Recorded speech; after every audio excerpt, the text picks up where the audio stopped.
So they criticized Stellar Blade, specifically the character model, where they kind of prop up Bayonetta and Nier Automata after, if you recall, going back and criticizing it a decade ago. Read it. Let's read what he's got to say. It's not new. The other games have chosen to highlight the strengths of their female characters, but where Bayonetta stands out with an iconic character design, or even 2B with Nier Automata inspires an entire generation of cosplayers, Eve from Stellar Blade is just bland. A doll sexualized by someone who has never seen a woman.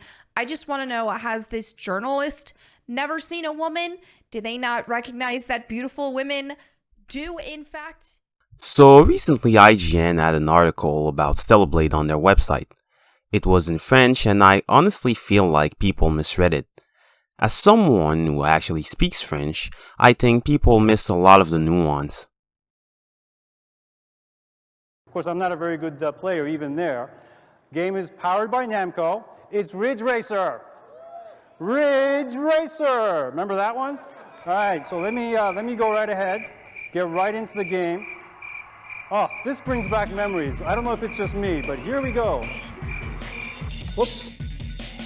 I'm a fan of racing games, but I never really got into the sim racing genre, even with a racing wheel. For me and for a great many people, video games and media in general is a means of escapism.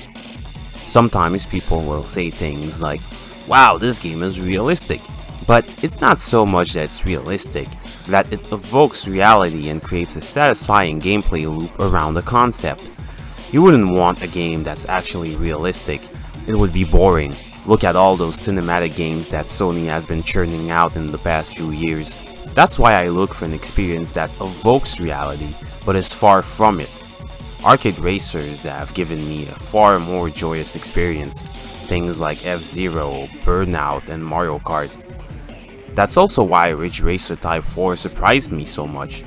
It's an arcade racer, but it's really simple even for its genre. There's not too many things in it, and it's not really bombastic like the rest. There's even a great repetition of the tracks and the overall content. What really gets to you though is the expertise required to stay at the top, to drift at the right moment, to follow the curb just right. It's really a challenge to get into first place, let alone qualify. It's the emulation of that thrill of properly following a race that really got to me and pushed me to keep playing. Well, I also have to mention the amazing soundtrack and presentation.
The music is this amazing upbeat jazz and 90s soft techno. The intro perfectly captures this feeling of going out to the club and being out in the early hours of the morning, recuperating from the late night dance. This game is so good, it has me sounding like those essayist white boys that fester on YouTube. If I'm lucky, I might turn into Gaming Brit. If I'm not, I might end up as Game Maker's Toolkit. The graphics, despite being antiquated, shows us how much limitations can inspire one. This is what old gamer heads mean when they say that the games were older and don't look as nice, but they're actually better. They have a better cinematography, there's attention with the creation. I like when a race starts and we're shown one of the grid girls, but her faces purposefully hidden. She's shown from the back at a distance, with a rotating camera panning really quickly. It captures this energy of a race about to start and creates an eerie feeling, this lack of human connection. It also hides a small polygon count. You really have the impression that someone had an idea and tried presenting that idea with their limited tools, unlike modern games where the tools are the center of the presentation. Ridge Racer Type 4 is a small but effective game that gives you just enough that one might want to keep going. Little things like more cars or a little more dialogue. Speaking of the latter, I actually was invested in the story. I first got Sophie Chevalier, the daughter of the owner of a racing stable. She's going to be forcibly married, knowing women's choices, that's possibly for the best. And she's stressed about everything. She berates you, especially if you don't qualify first. There's actually different dialogue. But as any good tsundere, she warms up to you and has the courage to live her life according to what she truly feels. A series of profile art and a text box had a better story than any Neil Druckmann game and Last of Us sequel. It also doesn't hurt to play this on DuckStation with PGXP enabled.